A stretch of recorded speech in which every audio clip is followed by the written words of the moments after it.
Hi everyone, my name is Aylar and I'm a third year student at the University of Kansas. Today I would like to tell you more about living on and off campus as well as show you my living space.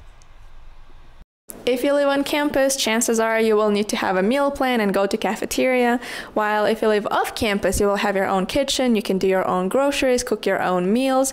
There is something really amazing about homemade food, and cooking for me is also a means of relaxing and distressing.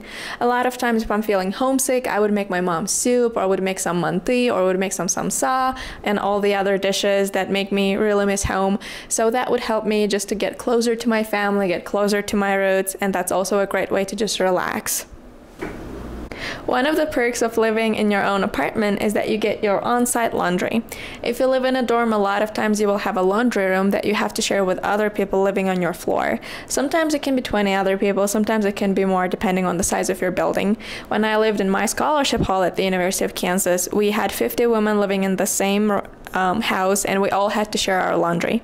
So you had to plan out a time that would work for you. You would have to physically come downstairs with your loads of laundry, put it in, take it out. It all gets very tiring, and having to share, you never know when one will be available. And for 50 people, we had 4 different machines, so that severely limited your availability. Now, when you live off campus, your apartment might either come with laundry in your apartment or without them. If it's without them, then it probably will have a little room, and you might even have to pay for laundry, like it's 50 cents a load or something like that. I am lucky because my apartment comes with a laundry set, so I can just do laundry whenever I want, however I want. I only share it with my roommates, which is 3 people, so it's not too bad. So all in all, I would probably recommend getting your campus apartment or getting an apartment that will come with a laundry machine. Now let me show you my room. This is my walk-in closet. Because I have the master bedroom, I get to have the walk-in closet, and it has all my clothes and all my suitcases. I really love nature, so I decorated one of my walls with this wonderful bird pictures. This is my cozy corner. I like to sit here and either knit or read a book. My plants are by me. This part of the room has a big window, so that gets a lot of sunlight. This is right by the entrance to my room, and I like to store my vitamins, my water bottles, and all the necessities there. I've got a full-size mirror that is very helpful when I'm trying to pick an outfit. I have a master bedroom, so I get to have a pretty big bed. It's very cozy and it's very comfortable.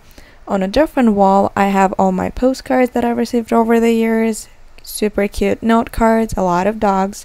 I also have a calendar that helps me keep myself accountable and put all the important dates so I know what deadlines are coming up. This is just the wall that I like to look at when I feel overwhelmed and stressed, because it reminds me about all the great things happening in life and all the good people that surround me. Print wall, I have postcards from across the world. These were the ones that I just bought off Amazon, and I really like just using blue tape to tape them on the wall because it's very renter friendly. Now this wall has pictures from Turkmenistan that really warm my heart whenever I feel homesick. It also has some pictures from Turkey and Russia, 2 countries that I can affiliate with quite a bit and just feel like those places are my home. I've also added some cute drawings by some Japanese artists whose work I adore, and all in all, this wall is just super cute. And of course, you can't be Turkmen without having Nazar on your wall, so I brought this from Turkmenistan to protect me from evil eye, and it also makes me really happy. I love my double screen setup. It's very convenient. This is where I would work and do homework. I have a little bookcase where I store all my books and all the necessities for writing and for journaling.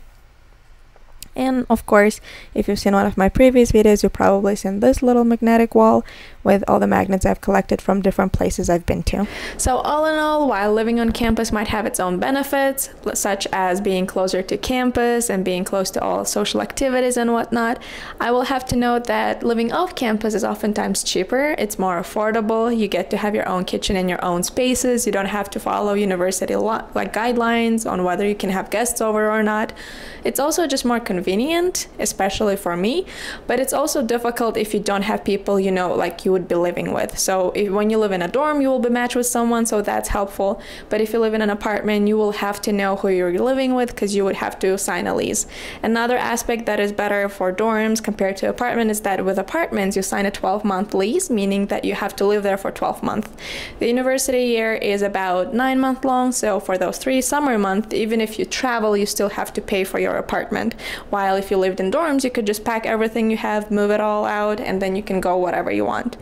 I would personally recommend living off campus just because of all the conveniences, but the choice is ultimately up to you.